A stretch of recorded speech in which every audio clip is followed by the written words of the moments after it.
दोस्तों, रात के ठीक 9 बज रहे थे। जनवरी की करकराती ठंड, चारों तरफ कोहरा, सड़क लगभग सुनसान और बिहार के औरंगाबाद ज़िले की एक छोटी सी गली में अपनी चाय की दुकान समेट रही थी एक 27-28 साल की नौजवान महिला, जिसका नाम था मीरा। मीरा पिछले 4 साल से उसी किराए के एक छोटे से कमरे में रहकर अपनी ज़िंदगी काट रही थी। 1000 की महीना किराया, दिन भर मेहनत, कभी 200 तो कभी 300, बस इतनी ही आमदनी से उसका गुजारा चलता था। न मायके का सहारा, न ससुराल का, बस खुद की हिम्मत और खुद की मेहनत। उस रात 11 जनवरी 2025 दिन थी। मीरा दुकान के बाहर बर्तन साफ कर रही थी। तभी एक बाइक वाला आकर उसकी दुकान के सामने रुकती है। करीब 30 साल का एक युवक, जिसका नाम था विजय, वह बाइक स्टैंड पर लगाता है और सीधे दुकान की तरफ बढ़ता है। मीरा चौकन्नी होकर पूछती है, क्या काम है? दुकान बंद हो चुकी है। विजय धीमी आवाज में कहता है कि एक कप चाय मुझे मिल जाती तो बहुत मज़ा आता, क्योंकि बहुत ठंड लग रही है मुझे। मीरा इस बात को लेकर के साफ मना कर देती है, क्योंकि चाय की दुकान उसने पहले ही बंद कर दी थी। बोलती है कि कल सुबह आ जाना, अभी चाय नहीं मिलेगी। लेकिन विजय बार बार हाथ जोड़कर कहता है, बहुत ठंड है, हाथ सून हो रहे हैं, बस एक कप चाय की तो बात है, बना दीजिए, रिक्वेस्ट करता है। मीरा थोड़ी देर उसे विजय को देखता है और फिर कहती है, उधर माचिस रखी है, आग जला लो और हाथ सेक लो। विजय माचिस उठाता है, बाहर पड़े सूखे कूड़े कचरे में आग जलाता है और एक कुर्सी खींचकर आगे के पास, उस आग के पास बैठ जाता है। कुछ देर बाद मीरा भी बर्तन धोकर वहीं आकर बैठ जाती है। दोनों अपने आप में खामोश, क्योंकि दोनों अनजान थे, बस आग की लपेट और सन्नाटा। मीरा पूछती है, कहाँ जा रहे हो? विजय जवाब देता है, कहीं नहीं, घर कहाँ है तुम्हारा? वह धीमे से कहता है कि कोई घर नहीं है मेरा, ना कोई ठिकाना है। यह कहते कहते उसकी आंखों में जो है आंसू आ जाते हैं। विजय की आंख में आंसू आ जाती है। मीरा समझ जाती है कि यह आदमी अंदर से टूटा हुआ है।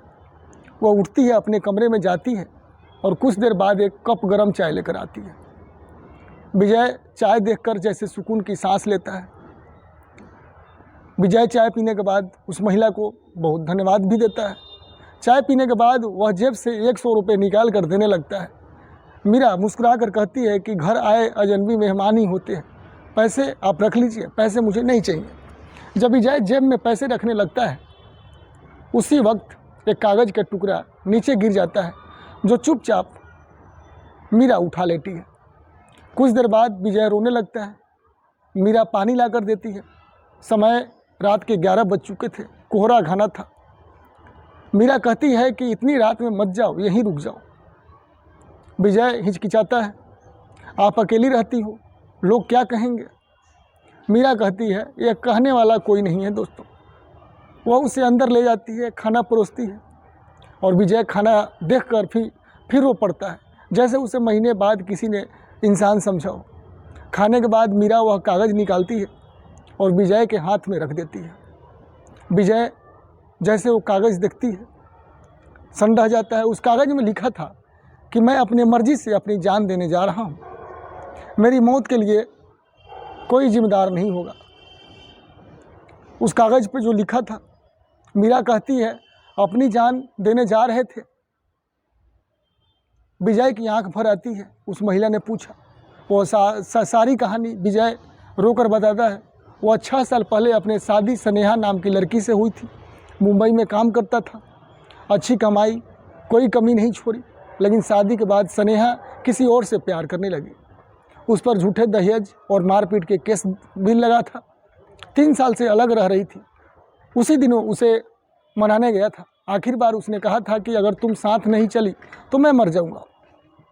उसकी पत्नी स्नेहा ने जवाब दिया था, मर जाओ, मुझे छुटकारा मिल जाएगा। हालांकि गुस्सा में बोल दिया था, ये क्या बोल दिया था। यह शब्द विजय के सीने में जो है तीर बनकर उतर गया और वह मरने निकला था। लेकिन रास्ते में ठंड और थकान उसे मीरा की दुकान तक ले आई। सारी बात सुनकर मीरा धीरे से उसके पास बैठ जाती है। कहती है, जो तुम्हारे साथ नहीं रहना चाहती उसके लिए अपने जान दोगे? वह टूट जाता है। मीरा उसका हाथ पकड़ लेती है अब बोलती है कि चाहो तो मेरी जान ले लो पर अपनी जान मत दो।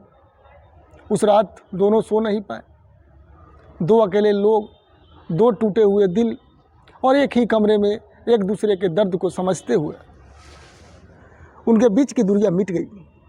विजय पहली बार खुद को ज़रूरी महसूस कर रहा था।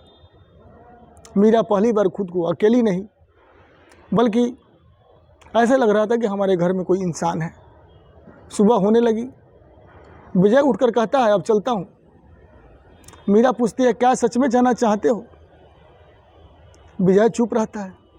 फिर मीरा कहती है क्या मैं तुम्हारी ज़िंदगी में वो जगह नहीं ले सकती जो तुम्हारी पत्नी ने खाली छोड़ दी? इस बात को लेकर विजय अंदर से इतना रोया।